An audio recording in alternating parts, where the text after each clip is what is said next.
Let me begin by saying that it's really a great pleasure for me to join you all today. And I say that for three reasons. One, as Amitabh has told you, we've known each other for a long time. And I think we all know how talented he is. All of you know it as well as I do. In fact, today, we in the Ministry of External Affairs are using those talents. And for someone you've known long and who has really so much to contribute, when they write a book, I think that is something very special. That's reason one why I'm happy to be here. The second reason is actually about the book and about Amitabh. Often books are written by people in the government after they've left the government. And you're very wise before you join the government, and you're incredibly wise after you retire from the government. So, the kind of things, the ideas which people have, the perceptions, the contributions, sometimes you wonder, why didn't they share all this when they were in the government? But I really think it's important for people in positions of responsibility to put their views across. Because it is very much part of communication. It is a trigger for a debate. It is part of building a narrative. So today, when we speak about Make in India, when we speak about Atmanirbhar Bharat, to have someone who's participated in it, who shaped it, who's involved in it, and who's not waiting to, shall I say, go away into the sunset, because I don't think he ever will. I'm really, truly glad that while still with the government, doing many other things, he has put his views across. And I say that partly in self-defense, because a lot of people ask me why, as a minister, I wrote a book, and it was with the same motivation. The third is actually the book itself. I probably have an advantage over many of you in having obtained an early copy. And one of my rules is never speak about a book you haven't read. So I want to assure all of you, it's a very easy read. It's got a lot of data and references, but it's also very nicely anecdotal. So you actually are relating to people and to situations as Amitabh puts it across. And I think it's a genuinely thoughtful book, because it raises a lot of issues. It gives you explanations and directions. But it leaves you with really that feeling that, look, here is a very important subject which has evolved in this particular manner. And now it's for the reader really to reflect on how to take it forward. Now, the theme of the book, as Amitabh himself has told us, is about the centrality of growth. It is about the importance of entrepreneurship. It is driven very much by the conviction that he expressed that the private sector must lead India's growth story. And he in a sense, tries to, give us the essence of, manufacturing and industrialization in India.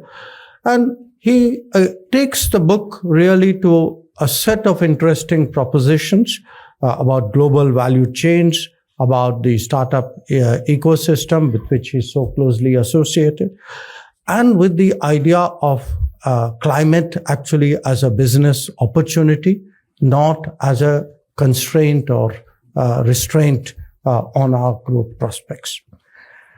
Now, before I come to the current day, there are two interesting points he makes in his early chapters. One is a sort of a legacy question. And the legacy question which he really asks is, what if the Bombay plan had worked out. He, of course, I think with good reason, asserts that it would have put the country on a very different trajectory. But the fact is that the politics of the day won out, and politics of the day will always win out when it comes to a big national decision like that. But later on, there is a little bit of an India-China comparison that he does. And the fact is that when we speak about, the road not traveled, the trajectory not taken, today, the gap that we have in comprehensive national power between China and India, which is such a big concern for us in the foreign policy field, I think that is something worth thinking about, because what often is debated as a foreign policy proposition is actually an economic outcome, I would say, a business outcome in many ways. And I would also say, frankly, bluntly, that those who are most responsible for it are also apparently most in denial.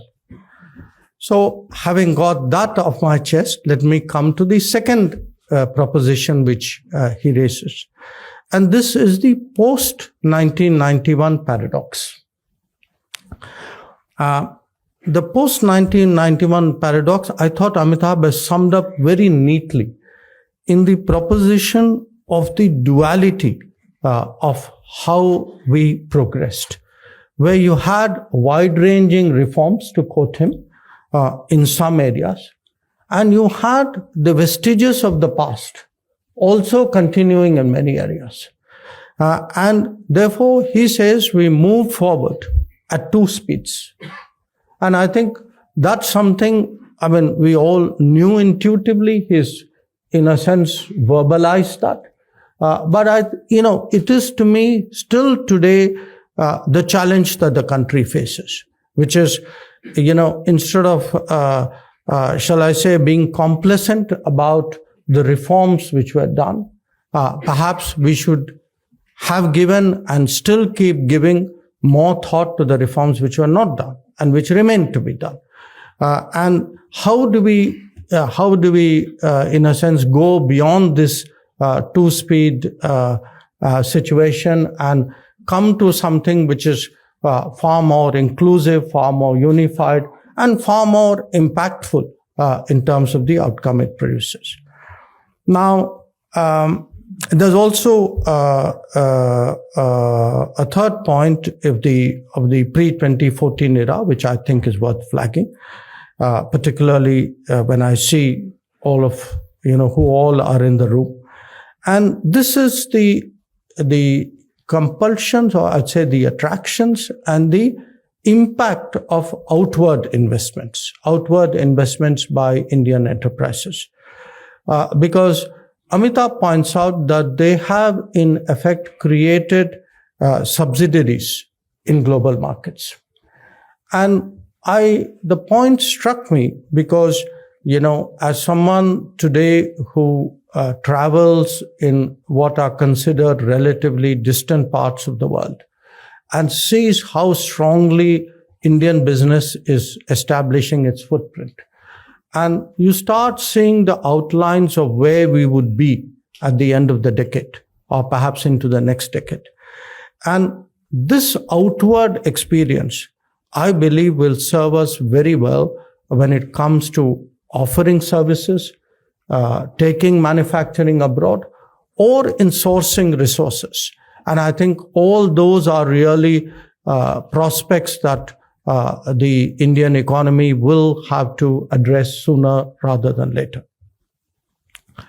So let me then fast forward to the post-2014 era. Now, here I would say there are four broad themes by which Amitabh has sought to capture all the transformation that we have seen. One, of course, is formalizing the economy.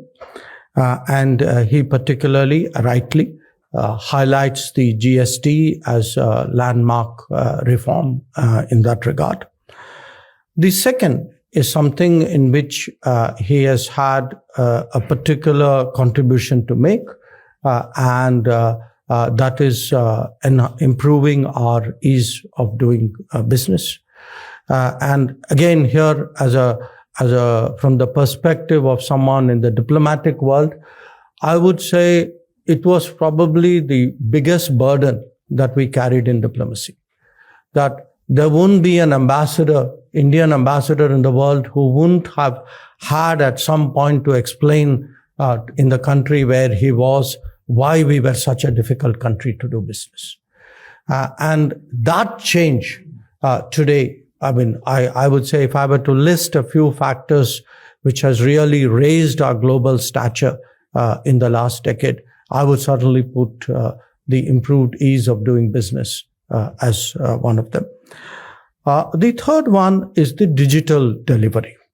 And the digital delivery, I think Amitabh points out, has improved governance. It has in many ways made growth truly inclusive. And I would say, in a way, and I quote here a phrase which Prime Minister often uses, we are a country who have actually democratized technology. That we have made technology both practically and aspirationally available to everybody in this country.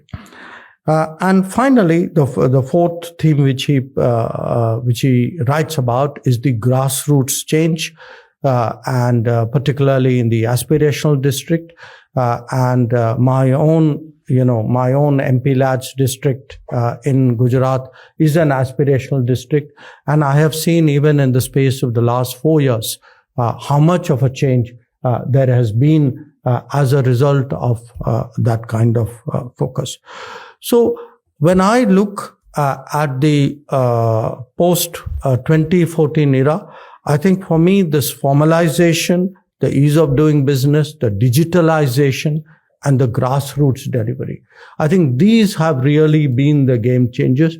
And as a political scientist, I would say, if you ask me today, what is the change in the politics of the country? I think we are today moving to a politics of delivery. That a lot of what are the responses, voter responses are actually, I know there are these big debates every evening at 7:00, but my own experience on the ground is actually, it is the politics of the delivery which is reshaping the thinking of the public in this country. So, having gone through it, I would offer a few thoughts, and a few thoughts which I pick up on what Amitabh himself has written in the epilogue at the end of the book. And the first one really is the impact of the pandemic and what that means for all of us. I think there's no question that after the pandemic, we have entered an era where the focus is on de-risking the global economy. And that de-risking takes place in many forms. When it comes to manufacturing and supply chains, it is very much, I think the focus has shifted to building more reliable and resilient and redundant supply chains. And that, for us, is today the great opportunity when it comes to manufacturing. The second is in the digital domain. I think, again, in a way, the last decade, a lot of issues that we did not focus on, I would say did not want to focus on, have now come out in the open. And what has come out most in the open is the concern about where our data resides, where our data is processed, where it is harvested, where is the artificial intelligence created. And the focus today on trust and transparency in the digital domain, I think, is overwhelming. The third thought for your consideration is actually the global polarization. Yes, the global polarization makes certainly diplomacy far more complex. But the global polarization is also actually a window of opportunity for many nations. And I would suggest certainly for India, economically and technologically, that is very much the case, because if the global polarization is set against a much more trust-centric digital activity and a more redundant, resilient supply chain, I think smart business moves can really open up many possibilities for India. And finally, in regard to the pandemic and the prospects ahead, again, I pick up on a point which Amitabh both writes and mentioned, which is it appears that our destiny is to grow, but grow in a much more volatile world, but also in a much more decarbonized environment. So India's growth in that sense is going to be fundamentally different from anybody else who precedes it, not because it's necessarily one out of our choice. I think that is the environment, the global environment in which we find ourselves today. So, which really means in many ways, we have to think through and perhaps devise a growth strategy for which there's really no precedent. So how do we take advantage of it? I think we take advantage of it, one, clearly, once again, by getting the focus back on manufacturing, because there is no major country in the world which has sustained or enhanced its global position without some commensurate buildup of manufacturing. So this idea, I've always believed that this focuses on services was actually an elegant excuse for being incompetent in manufacturing. So I think the bottom line, this country will never be a great country if it is not a great manufacturer. I think that's something which we need to understand. The second, and I say this with a lot of business people in the room, I think we need to stop looking for a China fix. That Indian growth cannot be built on Chinese efficiency. That ultimately, if we are really to sustain and take the economy to a different level, we have to create the kind of domestic vendor change that a serious manufacturing economy will do. I know that it is not something which will happen overnight, but I can tell you, as someone in the government today, someone in the economic affairs cabinet committee, we take as a priority today that how do you build today the deep manufacturing supply chains, which will be needed to do that. And when you look at the PLI, I think the PLI in the sense is that effort really to energize the economy, to motivate the economy, to get businesses to believe that it is possible to manufacture in this country. The third point I would make is Make in India is not just about making. It's also about thinking. You have to think. It has to be think in India and think in a way, as I said, we are in a very unique circumstance. And I fully accept there are experiences and analogies that we can take, best practices we can take from the rest of the world. But at the end of the day, I think we will have to think through our growth strategy for ourselves. We'll have to think through solutions in difficulties for ourselves. And if you look at the last decade, every time we've actually confronted a major challenge, I would say the fact that we have really reflected on it in our own a particular ethos and circumstances has actually been hugely helpful.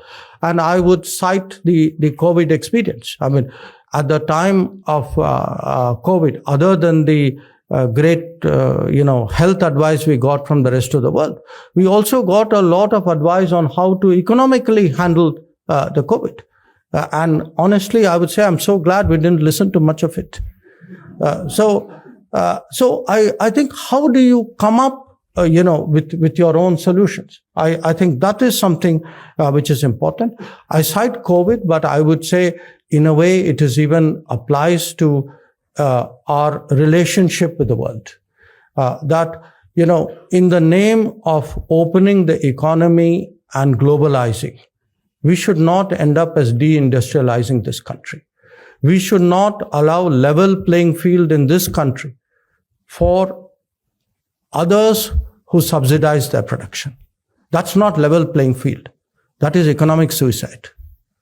So I think we need to be clear that, every country must support its manufacturers, must support its businesses. We mustn't let other businesses enjoy advantages in our country at the expense of our own. In that sense, I would say it's also important that we move to strategic economics, have a clear sense who are our partners, where are our opportunities, where should we focus on our technology tie-ups. So, as that phrase, that war is too serious to be left to generals, sometimes actually business or economics is also too serious to be left to businessmen and economists. I think it's important to actually have a larger strategic direction. And that too, to my mind, I see Make in India not as an economic program, not as a manufacturing program. I actually see it as a strategic statement. And a strategic statement which has been implemented and conceptualized on the ground by people like Amitabh. And finally, I think, a debate which is often done without articulation is really, what is our attitude towards business? It is something which is rarely openly spoken about in this country. But the fact is, sometimes we have heard the term, wealth creators. I think it does them gross injustice. Business people are capability creators. They are employment creators. They are people who actually reduce our national vulnerabilities. So, to me, actually, strong business is not only about the economy. It is, to me, a critical segment of national security. So, I therefore, conclude what is, a great book, a very readable book, a very marketable book, Kapish, with a sort of foreign policy take, It's sometimes been said that a good foreign policy is all about 8% growth. I would say that's a necessary but not sufficient condition. I think a good foreign policy really requires deep strengths. It requires for us an Atmanirbhar Bharat. It requires for us a Make in India. And I'm truly glad that Amitabh has actually brought that issue to the fore with his book.